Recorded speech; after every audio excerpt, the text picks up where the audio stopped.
എല്ലാവർക്കും നമസ്കാരം. മിക്ക ആളുകൾക്കും ഉണ്ടാകുന്ന ഒരു പ്രധാന സംശയമാണ് ഓരോ ക്ഷേത്രങ്ങളിലും ചെല്ലുമ്പോൾ ദേവീദേവന്മാരുടെ പ്രത്യേകതകൾക്കനുസരിച്ച് എത്ര പ്രദക്ഷിണം വീതമാണ് ചെയ്യേണ്ടതെന്ന്. തെറ്റുകൾ ആവർത്തിക്കാതിരിക്കാൻ നമുക്ക് ഇനിയെങ്കിലും ശ്രമിക്കാം. ഗണപതി ഭഗവാന് ഒരു പ്രദക്ഷിണമാണ് അഭികാമ്യം. മഹാദേവന് 3 പ്രദക്ഷിണമാണ് വേണ്ടത്. അത് തന്നെ ഓവ് മുറിച്ച് കടക്കാതെ ആയിരിക്കണം. സൂര്യഭഗവാന് 2 പ്രദക്ഷിണവും മഹാവിഷ്ണുവിനും ഭഗവാൻ ശ്രീകൃഷ്ണനും 4 പ്രദക്ഷിണവും വീതമാണ് ചെയ്യേണ്ടത്. ശാസ്താവിന് 5 പ്രദക്ഷിണവും സുബ്രഹ്മണ്യസ്വാമിക്ക് 6 പ്രദക്ഷിണവും ചെയ്യേണ്ടതുണ്ട്. ദേവിക്ക് 3, 5 അല്ലെങ്കിൽ 7 പ്രദക്ഷിണവും ഭദ്രകാളിയമ്മയ്ക്ക് 4 പ്രദക്ഷിണവും ചെയ്യണം.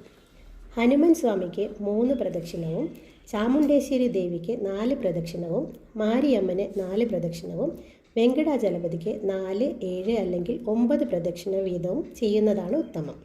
വീഡിയോ ഇഷ്ടമായാൽ കമൻറ്റ് ചെയ്യുക. പുതിയ വീഡിയോകൾക്കായി വേദിക് സീക്രട്ട് സബ്സ്ക്രൈബ് ചെയ്ത് വെച്ചേക്കുക. അടുത്തൊരു വീഡിയോയുമായി വീണ്ടും കാണാം. നന്ദി, നമസ്കാരം.